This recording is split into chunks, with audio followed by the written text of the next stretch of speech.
Vasudevaya. Srimad Bhagavatam, Canto 7, Chapter 11, Perfect Society, 4 Social Classes, text number 25. Strinam chapati devanam tatchu shanukulata tad bandhushvanuvritischa nityam tad vrata dharanam Strinam chapati devanam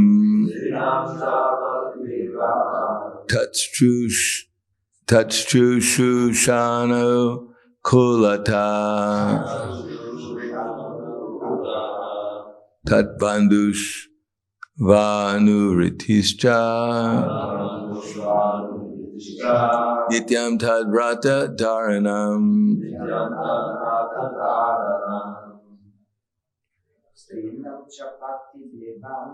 Strinam chapati devanam tatchushushanu-kulata tadbuddhushvanu-vritischa nityam tadvrata dharanam. Srinam chapati devanam tatchushushanu-kulata tadbandhushvanu-vritischa nityam tavrata dharanam. Srinam chapati devanam tatchushushanu-kulata tadbandhushvanu-vritischa nityam tadvrata dharanam. Strinam of women. You don't like that word. Strinam of women. Cha also. Pati devanam, who have accepted their husbands as worshipable. Tat shushusha, readiness to render service to their husband. Anukulata, being favorably disposed towards her husband. Tat bandhushu, unto the friends and relatives of the husband. Anuriti, being similarly disposed to treat them well for the satisfaction of the husband. Cha, and nityam, regularly. Tatvrata dharanam, accepting the vows of the husband or acting exactly as the husband acts.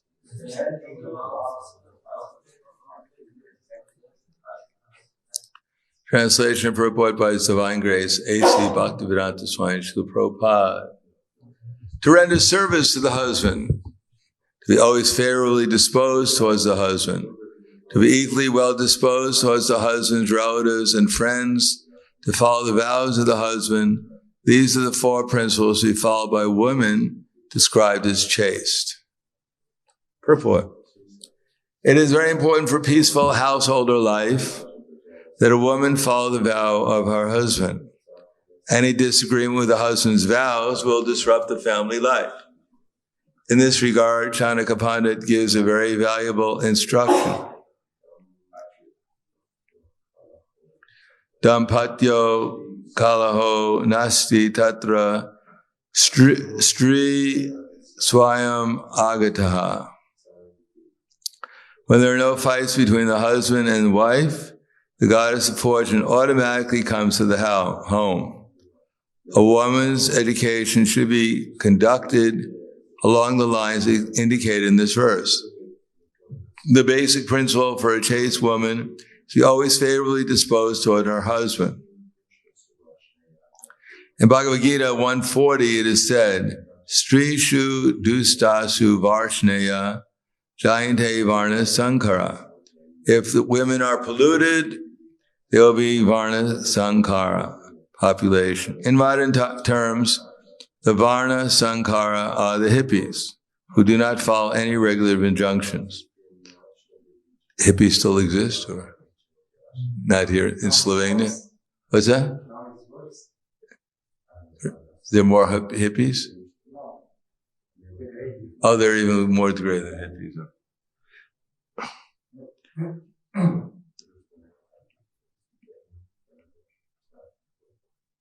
Another explanation is that when the population is Varna Sankara, no one can know who is on what platform. The Varnashram system scientifically divides society into 4 Varnas and 4 ashrams. But in Varna Sankara society, there are no such distinctions, and no one can know who is who. In such a society, no one can distinguish between a Brahmana, a Kshatriya, a Vaishya, and a Shudra. For peace and happiness in the material world, the Varnashram institution must be introduced. The symptoms of one's activities must be defined, and one must be educated accordingly. And spiritual advancement will automatically be possible. Strinam chapati devanam tachu shanu kulata tadbandushvanu vritischa nityam cha tadvrata dharanam. To render service to the husband, be always favorably disposed towards the husband, be equally well disposed towards the husband relatives and friends, and to follow the vows of the husband. These are the 4 principles to be followed by women described as chaste. Namo Vishnu Padaya Krishna Prasthaya Bhutale Srimate Bhaktivedanta Swami Namane Namaste Saraswatam Deve Gauravani Pracharane Nirvishesha Srinivadi Paskadyade Siddharne. The common factor in all the Varnas and ashrams is to develop the attitude of service. Since everyone wants to imagine that they're not a servant, but they're being served, therefore, then Varnashram seems like it's a very difficult institution to accept. Generally, it's known as the caste system. You were born into a certain caste, and when you try to get out of the caste, they cast you back into the caste. You can't get out of the caste. You're blocked. You're a Sudra forever and ever and ever. And the whole idea is, as you go up the ladder, then you can exploit the lower classes more. Although they're all the same mentality, they're all less than Shudras, still, somehow or another, by hook or crook, you become a Vaishya or a Kshatriya or a Brahmin, and then you can exploit the lower classes below you. But here we find in the Srimad Bhagavatam, the whole idea of Varnashram is to develop an attitude, a practical attitude of service. Just as there can only be one God, there are no competing gods, and that everyone is a servant of Krishna. Yavara Swarupahoy, Krishnara Nityadas. And therefore everyone is a servant of Krishna, and Krishna happens to be everywhere. Sarva Bhutastam Atmanam, Sarva Bhutani Chatmani, Ikshite Yoga Yuktatma, Sarvatra Samadarshana. That the true yogi observes me in all beings, and also sees every being in me. Indeed, the self-realized soul sees me, the same Supreme Lord, everywhere. Yomam Pashyati Sarvatra, Sarvam Chamaya Pashyati, Tasyaham na pranashami, na chamem na pranashyati. And for one who can see me everywhere and can see everything in me, I am never lost to him, nor is he ever lost to me. In other words, we're trying to come to the platform of seeing Krishna in the heart of all living entities. And that this material energy is also Krishna's energy. and that everyone is actually, in one respect or another, a representative of Krishna. Sarvatapani panam tat, sarvata shri shiromukam, sarvata shrutimaloke, sarma vrittitishade. Everywhere Krishna's hands and his legs and his eyes and faces, in this way exists everywhere. In this way the super soul exists everywhere, pervading everything. So where are those eyes and legs? Where are they? Does anyone know where all those eyes and Krishna says, everywhere are my hands and legs and faces? Where are those hands, legs, eyes, and faces? Hidden away, subtle, or where Govindada? Where are those hands, legs, eyes, and faces?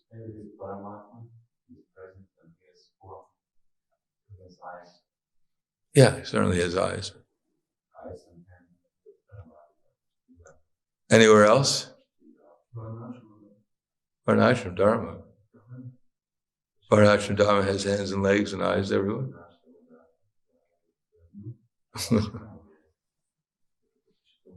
No, these hands and legs that we think are ours, they're actually belong to Krishna. These are not our hands and legs. We're just renting this place. The actual proprietor is Krishna.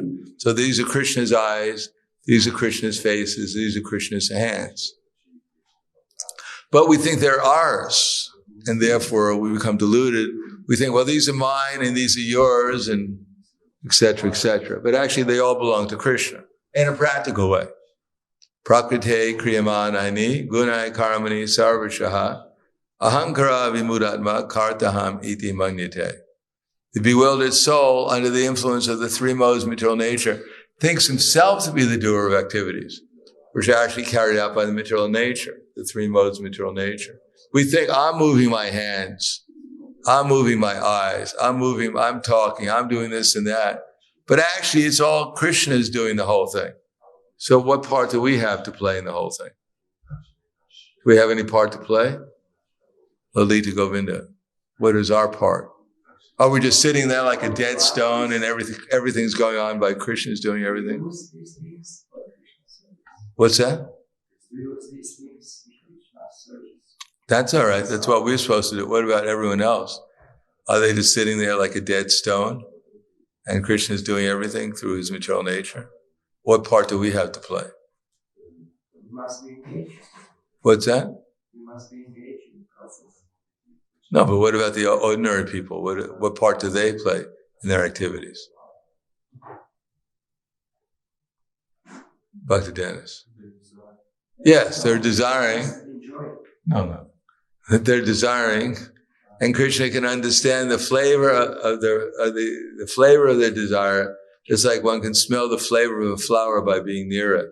So Krishna senses our desire, and then through his material nature, he orders material nature to arrange our activities according to what we deserve. But all we're doing is desiring, and everything else is being performed by Krishna. But everyone in the material world is trying to be something that they're not. Nowadays, men are trying to become women, and women are trying to become men. Or animals, whatever, there's no... Kali Yuga has become so degraded, there's no limit to what you may try to imitate. But a woman actually has a certain mentality. A man, by nature in general, has a certain mentality. They have a certain body. And along with the body, there's a certain mentality that goes with it. As a matter of fact, because of the mentality at the time of leaving our body, we get a certain next body. It's not by accident. It's not that you have the mentality of a demigod and you wind up as being a dog. Or if you have the mentality of a dog, you wind up being a demigod. It doesn't work like that. Krishna knows exactly what our mentality is, and he brings us to exactly the right material nature, prepares a perfect body to fit our mentality. So everyone is trying to be the Lord. Everyone is trying to become the Purusha, although everyone is Prakriti. So we take the position of Prakriti in relation to Krishna, then the result is we become liberated from our false identification. So the only question is how we're going to serve. So it's not that the women, they're the only ones who serve and everyone else is being served. Everyone is a servant. If a woman gets married, then the man is expected to go out and make money. So that's also service and provide for the family. And the woman has her duties as service. It's all service. It's not that there's some class that becomes the master and everyone else becomes a servant. Everyone is servant. That's our dharma, Sanatana dharma, to serve. How we're going to serve, that depends upon us, and it's best according to our psychophysical nature. If you have the mentality of a painter, then the result is you should not become a military officer. It just doesn't fit. Prabhupada used to say, the problem with the war, like in Vietnam, is that the Americans, they sent Shudras to act as Kshatriyas. So they spent the whole time, most of them spent the time just getting intoxicated. Because they didn't have the mentality of fighting. India, they trained up a class of people, generation after generation, like the Gurkhas, or who are the other ones? The Gurkhas, who are the other Kshatriyas? The Sikhs are Kshatriyas. And there's some other, what's that? The Rajputs are Kshatriyas. So there's classes of people who have been trained up in a certain mentality, in a certain activity, and therefore it's natural for them. We have to go and fight in a war. It would be very natural because we haven't been trained for it. The only thing that nowadays people are trained for is fight video games. The only thing they can kill, is something that's moving virtually on a screen. That's the capacity they have. Therefore, if you're going to but this is a useless occupation. It doesn't do anything for anyone. Occupations are meant for a specific purpose, ultimately perform sacrifice for Vishnu, and the minimum result is just get enough food so we can survive. But the maximum result is spiritual advancement. So therefore, Prabhupada says at the end of here, that if one actually fulfills the duties as a servant in that particular varna or ashram, then the result is that there's a possibility to spiritually advance. Because spiritual advancement is internal, but external activities may manifest our mentality, but still they may not. Spiritual advancement means that we accept the fact that we're servants and we serve Krishna's instructions. Now, for a woman to serve a husband, the husband is supposed to be Krishna's representative. Maharaja Shabdev said, Guror nasasyat, pita nasasyat, swajani nasasyat, pati nasasyat, daivam nasasyat, na patim nasasyat, nimoshya kyaksu petu mrityum. That one should not become a father, a mother, one should not become a relative, one should not become a worshipful deity, one should not become a husband unless one is prepared to deliver the dependence from birth and death. So nowadays, women don't want to serve husbands and husbands don't want to serve women because none of them are representatives of Krishna. They're just interested in sense gratification. People have rejected religion as useless because they think that sense gratification is the goal of life. That's how they've been trained up. Previously, there was practically in most civilized countries, there was no such thing as divorce because there was some aspect of religiosity there, some aspect which gave me some idea that one has some duties to perform to the husband, to the wife, to the family. But now there's only duties to gratify my senses, and at the end of life, there is no karma, so it makes no difference what I do in this lifetime because I won't get any reaction for my activities. When I leave my body, I just disappear, and therefore all my good and bad activities mean nothing. Some people have been so badly trained They think the animals came about by accident, therefore they can do whatever they want with them. Everyone has come about by accident, so they're free to exploit everyone. Unless they develop some affection for their dog, and therefore they serve their dog. Oh, Fido, ooh, I love you. Everyone else, even Fido, they think they want to exploit. But everyone is just in this mentality of exploitation. Hardly anyone is trained up to be a servant. Servant is a bad word.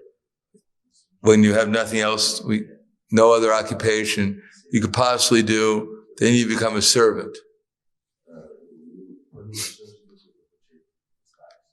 But the service attitude towards Krishna, at least, is very much different from the service attitude towards the material energy, or the representatives of people who are just exploiting their own senses, and they utilize you to exploit their senses too.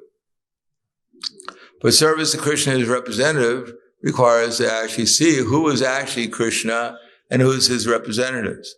So previously, husbands were trained up not to exploit their wives, but to bring them to Krishna consciousness. Parents were trained to bring their children to Krishna consciousness. Therefore, they sent them to the Gurukul, and the teachers of Gurukul, Sandipani Muni, they were trained up just to train the children to become Krishna conscious. Everyone had the same service attitude towards Krishna, or was developing it, and therefore it was possible to develop that attitude, whoever one might be. The services externally may be different, but the attitude of service was developed, it was the same, service to Krishna.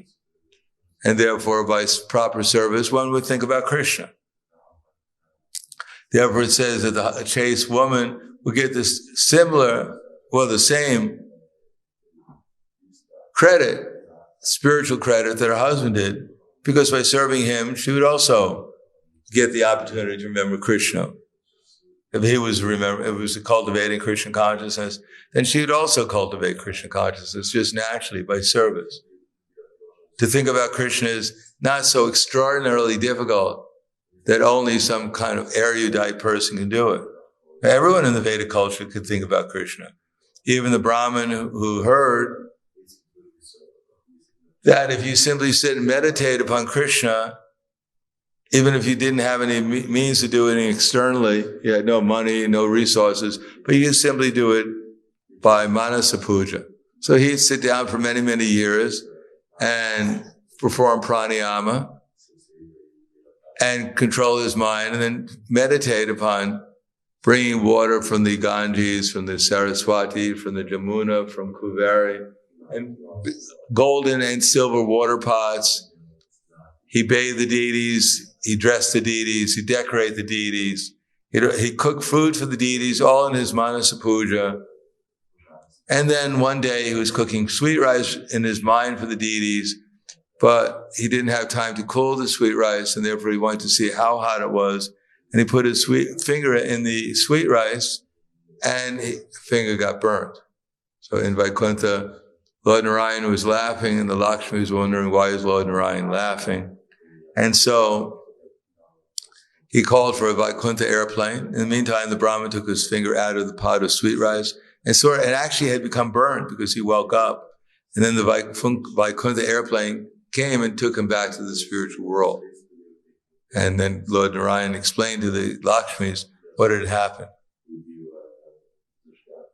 So everyone has that opportunity to think about Krishna. It's not so difficult. Previously, people would perform duties throughout the whole day, especially farming. Most people are farmers. And at night, they go and see some drama about Krishna. And so Prabhupada said they go to sleep and dream about Krishna. So somehow or another, yena tena pakarina mana Krishna nisevaya. Somehow or another remember Krishna, but that's possible if one is actually serving Krishna and his representatives. Otherwise, how can one actually remember Krishna with devotion? If one is, throughout the whole day, one is acting in such a way as a competitor of Krishna, and then for 2 hours or whatever, we try to become Krishna's servant. It just won't work. One has to develop that attitude. And part of that, one has to know what one's duties are. So this idea that women are the same as men or we're in a different age. No, women have the same biological functions. Men have the same biological functions in every age. Women produce children. Therefore, if they produce them in the right consciousness, if the husband and wife are in the right consciousness, they get children who can become spiritually inclined. And therefore, they would actually serve their old parents.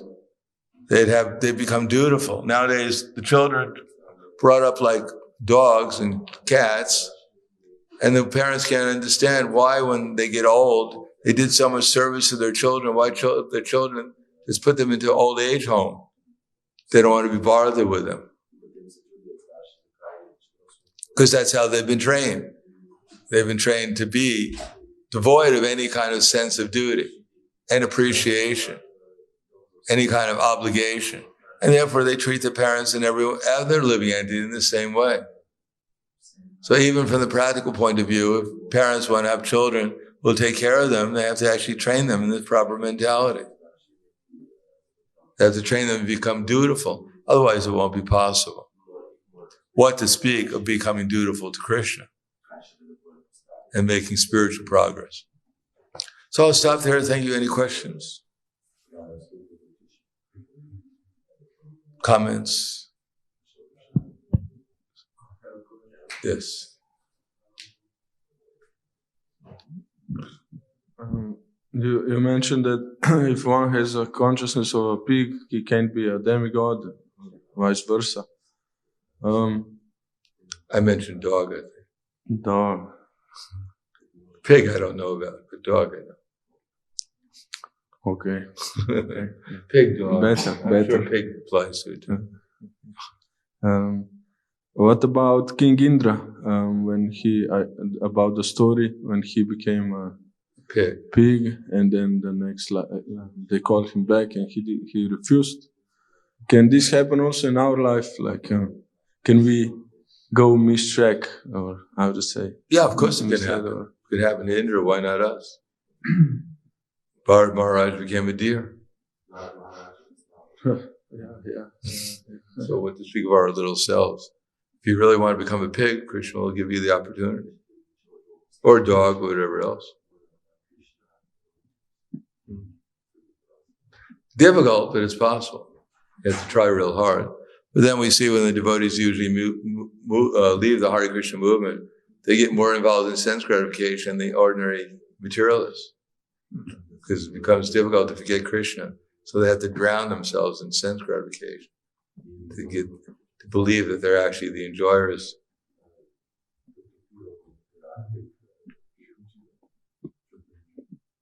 Anything else? Okay, thank you very much. Grantaraj Srimad Bhagavatam ki jai. Srila Prabhupada ki jai. Gaur Premanande.